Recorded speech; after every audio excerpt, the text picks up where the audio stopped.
다양한 정보와 감동이 있습니다. 안녕하세요. TV 이웃 다정다감입니다.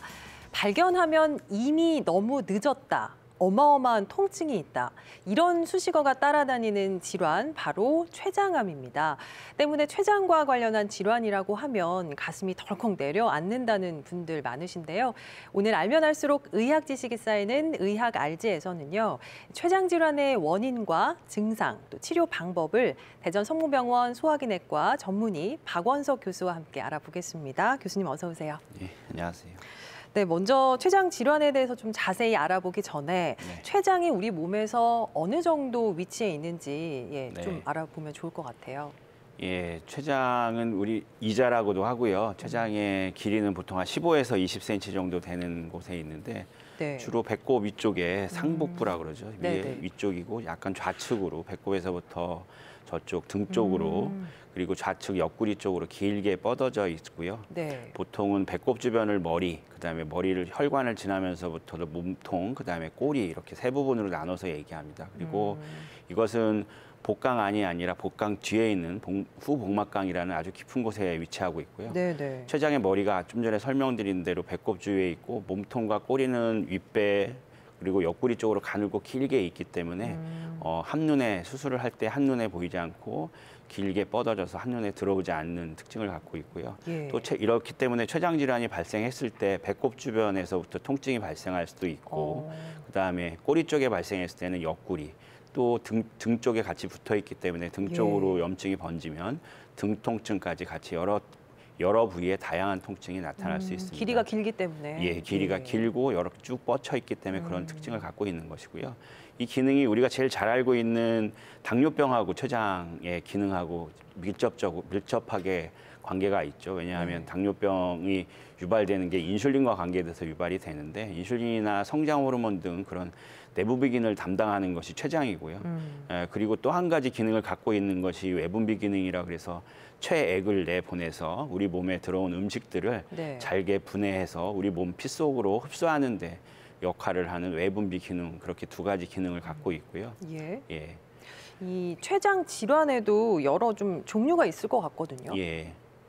좀 전에 설명드린 것처럼 가장 우리 흔한 일상생활과 접해 있는 건 당뇨병인 건 당연히 알고 있고요. 그렇지만 췌장을 갖고 있는 형태학적인 이상을 유발하는 그런 여러 가지 질환들이 있고요. 크게는 췌장의 염증을 일으키는 췌장염하고 그다음에 췌장의 혹을 일으키는 것 중에서 나중에 췌장암으로 발전할 수도 있는 췌장낭종이라는 것하고 그다음에 이런 췌장낭종, 그다음에 또 한 가지는 우리들 가장 두려워하는 췌장암과 같은 악성 종양으로 구분해서 얘기하면 될 것 같습니다.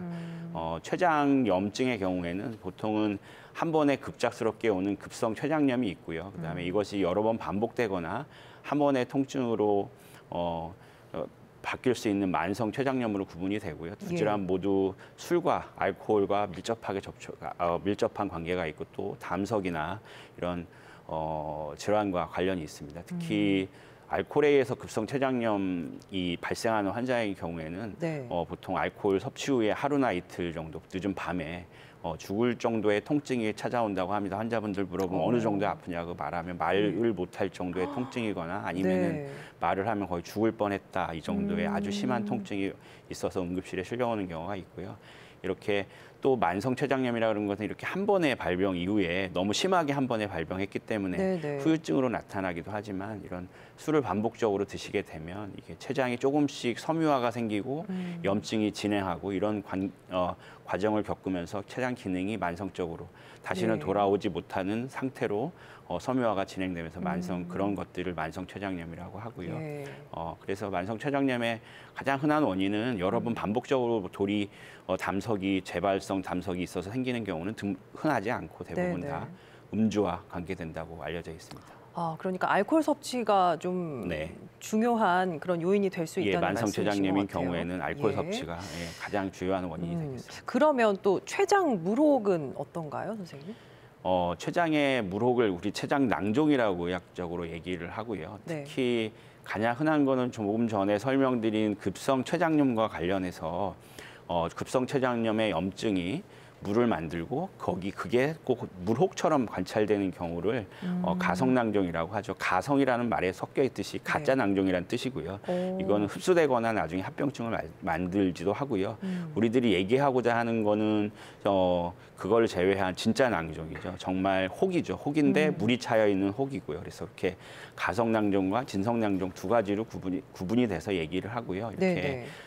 최장 낭종의 그 대부분이 아까 좀 전에 얘기한 가짜 낭종이지만 한 10% 정도가 진성 낭종인데 이게 무엇이 문제냐 하면 진성 낭종이 대부분 다 어떤 액체를 포함하고 있지만 그 네. 액체 중에서는 찐덕찐덕한 그 점액이라는 물질을 포함하고 있는 경우가 있고 맑은 액체, 그러니까 물방울처럼 똑똑 떨어지는 그런 맑은 액체를 포함한 경우가 있는데 네. 이 끈적끈적한 점액질을 포함한 그런 낭종액을 포함한 진성 왠지 더안 좋을 것 낭종인 같아요. 경우에는 예. 추후에 암이 발병할 수 있는 확률이 여러 가지 대표적인 질환마다 다르게 네. 암이 10년 정도 지나면 발병할 수 있는 확률이 있기 때문에 그런 이유에서 더 중요하다고 생각이 되고요.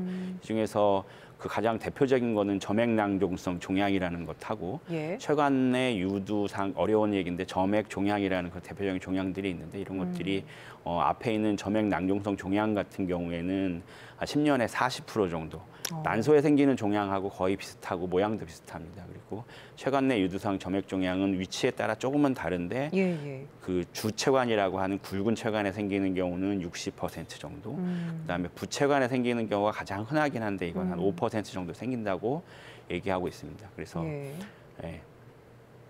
그래서 이런 것들이 서로 어떤 성상을 갖고 있는 최장 낭종이 가짜 낭종인지 진짜 낭종인지 예. 아니면 점액인지 아니면 장액인지에 따라서 이런 구별하는 것이 매우 중요하고 중요한 이유는 말한 것처럼 암이 발생할 수 있기 때문이라고 생각하면 됩니다. 뭐 정기적인 검진을 통해서 이제 감별을 정확히 하는 게 중요할 그렇죠. 것 같습니다. 췌장 질환의 일반적인 증상을 저희가 알고 있는 것도 좋을 것 같거든요. 좀 설명을 해주신다면요. 예, 급성 췌장염 같이 염증이 생기는 경우에는 통증입니다. 다른 거 없이 급작스러운 통증이 굉장히 심한 통증이 네. 주로 상복부, 심한 경우에 전 배에 걸쳐서 나타나고요. 그게 아까 얘기한 대로 음주가 가장 큰 원인이기 때문에 네. 음주한 다음 날에 생기는 경우가 생기고요. 또 담석을 가지고 있는 분들이 전 인구의 10%가 넘죠. 그런 담석을 갖고 있는 분들이라면 담석에 증상이 없다가 어느 날 갑자기 이렇게 증상이 발현되는 경우가 있습니다. 기름기가 많은 음식을 먹었다거나 꼭 그런 건 아니지만 이런 이유의 통증을 보일 때 췌장염이 있을 수가 있고요. 또 이런 췌장염은 통증 자체가 좀 특징적인데요. 네. 굉장히 심한 통증이 있다는 것하고 바로 누울 수 없죠. 똑바로 누우면 췌장이 등 쪽을 자극하기 때문에 오히려 더 아파서 예. 허리를 구부리게 되고 옆으로 눕거나 아니면 바로 누우려면 배가 더 아파지는 그런 양상을 보입니다. 그리고 몸을 웅크리고 새우처럼 웅크리고 옆으로 누우면 좀 더 가라앉는 통증이 있을 수 있습니다. 그리고 이런 췌장염이 장기화돼서 만성 췌장염이 발생한다면 네네. 통증이 반복적이고 지속적이고 반복적이고 어느 순간 하루에도 몇 번 어떤 경우에는 한 달에 몇 번씩 지속적으로 찾아오게 됩니다. 이런 강한 통증들이. 이제 만성 췌장염의 경우는 그렇죠. 마약을 먹어야 치료가 될 정도로 통증이 심하게 되고요. 그렇기 때문에 이런 만성 췌장염이 있는 분들은 또 마약의 문제에서 자유롭지 않은 경우가 많이 있습니다. 그리고 이런 경우에 만성 췌장염이 심해지면 췌장의 기능도 같이 떨어지거든요. 네. 췌장 기능이 떨어지면 당뇨병이 생기기도 하지만 췌장에서 유일하게 소화 흡수를 시킬 수 있는 것이 있습니다. 그래서 침샘이나 위나 이런 곳에서 소화 흡수도 시키지만 췌장에서 유일하게 나오는 게 지방을 분해하는 그런 효소는 췌장에서만 나오기 때문에 여기가 결핍이 되면 기름이 들어갔을 때 소화를 못 시키기 때문에 설사가 난다든가 기름 지방변이 뜬다든가 이것만으로 문제가 될 것이 아니라 필수 지방산이 흡수가 안 되면서 영양 결핍이 생기고 사람이 무기력해지고 이런 일이 지속적으로 생길 수 있죠. 췌장 낭종 같은 경우는 증상이 뭐 거의 없기도 하다던데요. 낭종은 췌장 우연히 발견되는 게 대부분이고 증상이 있을 수는 없습니다. 증상이 커질 정도에서 발견을 했다면 너무 늦게 된 거죠. 그러니까 췌장암의 경우에도 마찬가지인데요. 췌장암의 경우에는 급성 췌장염이나 이런 비슷한 증상을 보이는 경우도 드물게는 있지만 이런 경우는 대다수 진행 3, 4기 이후에 발생하기 시작하고요. 네네. 대부분의 암이 그렇듯이 췌장암도 진행하면서 주변에 있는 장기를 건드리고 염증을 유발시키고 그게 그러면서 증상이 나타나고요. 또 아까 췌장이 길게 뻗어져 있기 때문에 장기가 다르거든요. 네네. 위치가 인접하고 있는 장기가 다르기 때문에 췌장암의 머리에 생기는 경우에 주변에 담관이나 아니면 쓸개 같은 곳이 있기 때문에 주로 일어나는 게 황달 같은 것이 일어날 수 있고요. 또 췌장의 꼬리 쪽에는 췌장의 꼬리 쪽은 특별한 장기와 인접하지 않는 경우가 많아서 대부분 아주 늦은 단계의 증상이 없기 때문에 발견이 되는 경우가 많이 있습니다. 예. 그런데 교수님, 대부분 췌장 질환하면 일반적으로 췌장암부터 떠올리기 마련인데 네. 췌장암은 왜 걸리게 되는 건가요? 왜 발생하는 건가요? 최근에 유명한 분들이 췌장암에 많이 걸렸죠. 네. 제가 알기로 처음에 루치아노 파바로티라는 예. 췌장 선암이라는 췌장암, 또 스티브 잡스라는 분이 췌장신경 그쵸. 내분 미세포 종양이라는 암. 예. 최근에는 또 유상철 유상철 감독님까지 감독이 있었죠. 안타깝게 발생하셔서 유명을 달리하셨는데요. 그러면서 환자들이 이런 질문들을 많이 하는데 암에는 뚜렷한 원인이 항상 없는 경우가 대다수죠. 그래서 가장 크게 환경적인 부분, 네. 본인이 살아가는 환경과 관계된 부분하고 유전적인 부분으로 나누어서 설명하면 되겠고요. 흡연이 가장 큰 위험인자입니다. 흡연과 네. 그다음에 또 우리가 알고 있는 당뇨병이 또 위험인자가 돼서 발생할 수 있고요. 대개는 가족력 없이 당뇨병이 갑자기 55세 이후에 발생하는 경우 의심해봐야 되는 경우가 있습니다. 이외에도 음주나 아니면은 보통 그 집안에 젊은 나이에 췌장암이 걸린, 특히 30세 이전이나 50세 이전에 네네. 췌장암이 걸린 가족들이 있다라면 가족력. 그렇죠. 가족력이죠. 유전적인 영향에 의해서 네. 걸리는 경우가 많이 있습니다. 그 외에도 여러 가지 음식물 섭취, 과도한 탄수화물 섭취, 육류 섭취, 그다음에 비만 이런 것들이 다 관계 있다고 알려져 있습니다. 예, 이 췌장이 침묵의 장기라고는 하지만 분명히 몸에 이상 신호를 보내올 것 같은데요. 저희가 판넬을 준비했습니다. 췌장이 보내는 5가지 적색 신호 하나씩 떼보면서 자세히 좀 이야기를 나눠보겠습니다. 자, 첫 번째 신호입니다. 대변이 이상하다. 교수님, 대변과 관련해서는 저희가 뭐 대장암 이쪽을 생각하거든요. 대장암에서 생기는 대장에 생기는 대변의 변화는 배변 습관의 변화를 가장 얘기를 많이 하죠. 그러니까 네. 변비가 있던 분이 갑자기 설사한다. 근데 이거는 췌장 질환에서는 배변 변화가 오는데 주로 어떤 변화가 오냐면 기름을 소화 흡수가 전혀 못 되기 때문에 먹은 네. 기름이 그냥 대변으로 나오는 그런 변화를 초래합니다. 그래서 기름 섞인 설사나 대변이 기름 위에 뜨는 그런 변화들, 그런 것들이 가장 흔하게 나오는 거고 차이가 네. 있는 것입니다. 네, 자, 두 번째 신호입니다.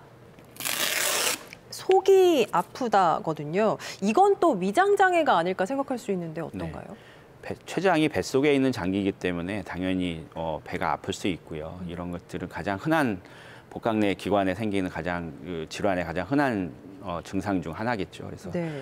또 그렇지만 이제 췌장이 있는 위치가 주로 위쪽에 있기 때문에 보통 그런 위치에 따라서 좀 통증의 차이가 있습니다. 그리고 또 위쪽에 있고 그러면 등 쪽에 가깝기 때문에 네. 등 쪽으로 뻗치는 통증을 복부 통증과 함께 동반하는 경우가 있고요. 이런 통증도 있지만 대개는 또 식욕부진이나 이런 소화불량 예. 이런 것들로 같이 동반하고 또 네. 당뇨를 유발시키는 그런 인슐린 장애를 같이 초래하기 때문에 체중 감소와 동반해서 나타나기도 합니다. 그래서 이런 것들이 보통의 우리 아까 사회자님이 말씀하신 대로 역류성 식도염이나 아주 흔한 네. 질환과 아주 비슷하기 때문에 그러니까요. 환자가 오인해서 치료 시기를 간혹 놓치는 경우가 있으니까요. 그냥 통증이 반복적이고 오래 지속될 때는 이런 췌장에 대한 검진이나 검사를 한 번쯤은 네. 해보는 것을 꼭 권해드립니다. 일단은 미리 짐작하지 말고 전문의와 상담을 예. 해보시는 걸 추천드리겠습니다. 자, 세 번째 신호입니다. 햄버거를 먹으면 속이 메스껍다. 이건 어떤 건가요?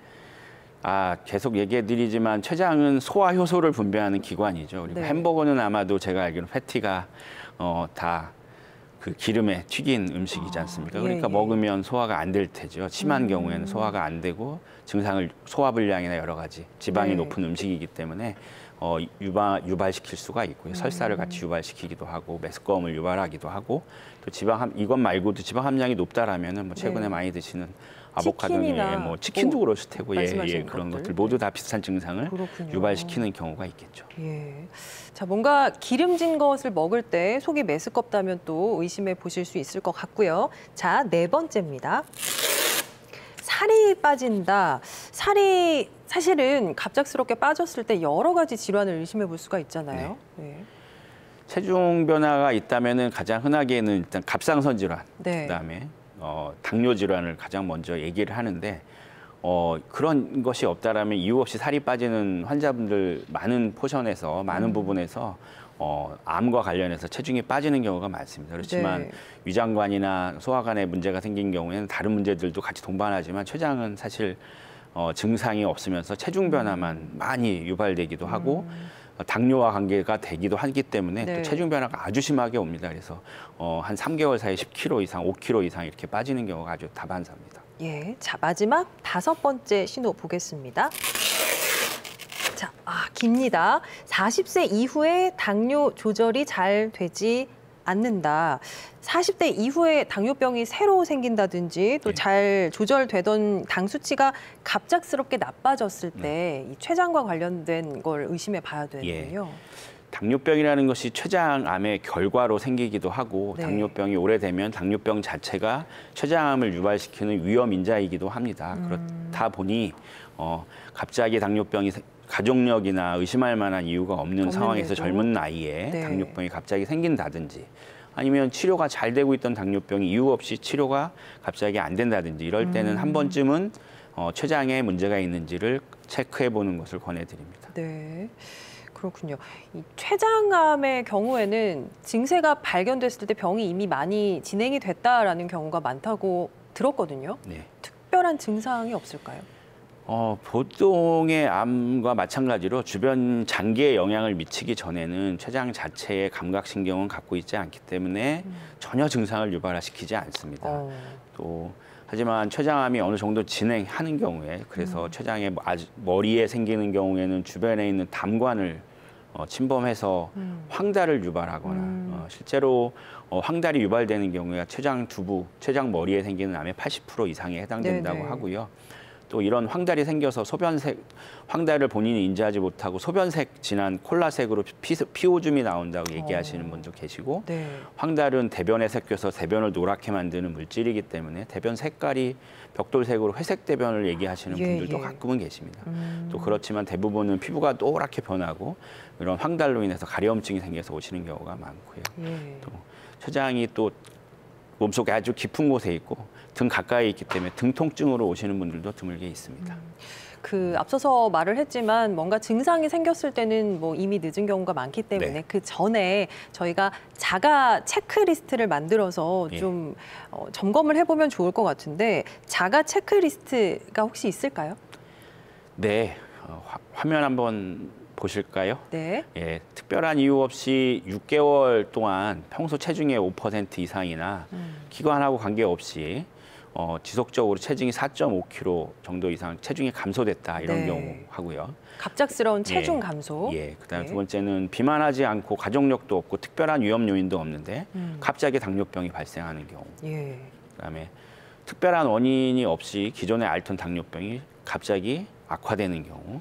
그다음에 특별한 증상도 없었는데 황달로 인해서 소변이 진한 갈색으로 변하거나 아니면 소변색의 변화와 함께 몸에 가려움증 같은 걸 느낄 경우. 가려움증도 올 수 있군요. 황달이 심한 경우에 대부분 가려움증을 먼저 호소하게 됩니다. 그리고 복통이나 주로 열, 오한 등의 증상은 없는데 황달이 발생하는 경우, 이유 없이 황달이 발생하는 경우, 그다음에 장기간 식욕이 떨어지고 그다음에 소화가 잘 안 되는 경우, 그다음에 특별한 이유도 없는데 복부가 계속 불편하고 등 쪽에 복부 불편감과 동반해서 등 쪽의 불편감이 통증이 계속 지속되는 경우에 이 중에 어떤 것이 해당된다면 병원을 찾아서 췌장암 검진을 한번 해보는 것을 좋습니다.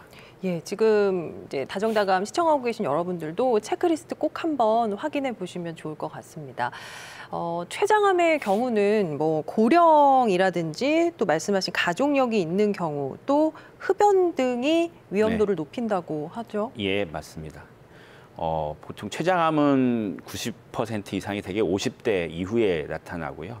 특히 7, 80대 고령에서 대부분을 차지하고 우리나라의 사정에서는 차지하고 있습니다. 남자들이 여성들보다 많이 발생하는 것으로 알고 있고요. 네. 또 유전적인 요인도 있어서 직계 가족 중에 췌장암이 있는 경우에 없는 경우에 비해서 굉장히 높은 발생률을 나타내는 경우가 있습니다. 하지만 네. 그 직계 가족이 나이가 많으신 분을 얘기 드리는 건 아니고요. 예, 비교적 젊은 나이에 생기는 경우를 얘기하고요. 예. 그다음에 또 좀 말씀드린 대로 대표적인 위험인자로 흡연이 있기 때문에 비흡연자보다는 흡연을 하는 경우에 위험성이 훨씬 더 많습니다. 그래서 흡연을 줄여주는 게 좋고요. 그다음에 그 만성 췌장염을 갖고 있다거나 아니면 과음을 자주 하는 경우거나 그다음에 비만한 환자들 그리고 고지방식이나 고탄수화물 식이를 많이 하시니까 그런 것들 많이 하시는 분들일수록 췌장암이 더 발생할 수 있는 경우가 있고요. 췌장의 무록이 췌장암으로 발생할 수 있기 때문에 이런 췌장의 무록을 갖고 있는 경우는 아주 고위험군이라고 얘기할 수 있겠습니다. 예. 췌장암에 있어서는 뭐 모든 병이 그렇지만 특히나 조기 발견이 중요하고 그러려면 또 정기 검진을 열심히 받아야 할 것 같은데요. 네. 췌장과 관련해서는 어떤 검사를 하게 되나요? 네.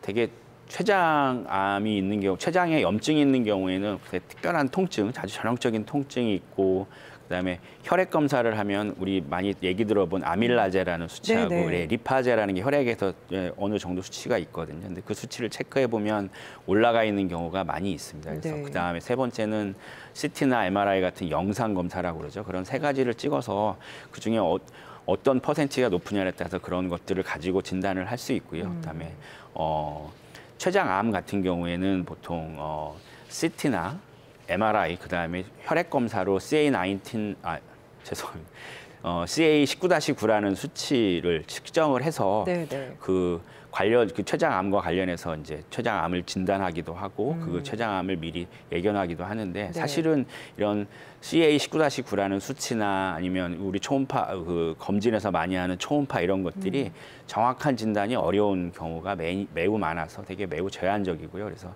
췌장의 암이나 낭종이나 이런 것들을 진단할 때는 대부분 우리들이 방사선이 들어오는 것을 거리는 CT 이상의 검사, CT나 예. 아니면 고비용이 드는 MRI 검사 이런 것들을 통해서만 어느 정도 췌장암을 진단하거나 아니면 발견하는 것을 보장할 수가 있겠습니다. 네. 췌장암의 경우에 또 합병증도 무시할 수 없다고 합니다. 특히 당뇨병이 생길 수 있다고요. 예. 췌장의 기능 중에 가장 큰 기능이 내분비 기능과 외분비 기능으로 나눌 수 있다고 하죠. 그 네. 내분비 기능의 가장 대표적인 게 당뇨병을 유발시키는 거죠. 그러니까 췌장암이 생기거나 췌장에 문제가 생기면 췌장에 있는 세포들을 파괴시킵니다. 파괴가 되기 때문에 그 베타 세포라는 그런 세포가 파괴되면 인슐린이 나오지 않게 되죠. 그래서 만성 췌장염이 심한 사람은 10년에 거의 90% 가까이가 당뇨병이 생기고요.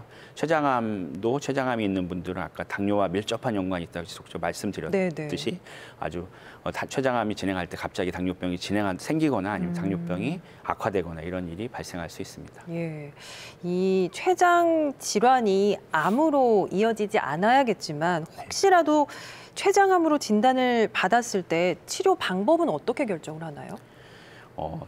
대부분의 암들이 그렇듯이 췌장암도 마찬가지로 진단을 이른 시기에서 잘라낼 수 있는 수술적 절제를 하는 것이 가장 예후와 밀접한 연관을 갖고 있습니다. 그렇지만 췌장암은 실제적으로 아주 큰 혈관과 인접해 있고요. 여러 가지 장기와 부착되어 있기 때문에 수술 자체가 굉장히 어렵습니다. 어렵고 수술로 이어지는 경우가 대장암이나 위암처럼 대부분을 수술을 할 수 있는 것이 아니라 15%, 20% 미만만 절제가 가능하고 대부분은 다 절제가 불가능하게 됩니다. 그래서 췌장이 머리 쪽에 있는 경우에는 훨씬 더 어렵고 췌장이 꼬리 쪽에 있는 경우에는 또 아까 말씀드린 대로 증상이 굉장히 늦게 나타나기 때문에 오히려 또 수술 자체가 이루어지지 않는 경우가 많습니다. 이런 경우에는 보통 그래서 췌장암을 처음에 진단할 때 다른 장기처럼 1기, 2기, 3기 뭐 이런 우리들 고식적으로 알고 있는 것들을 사용하지 않고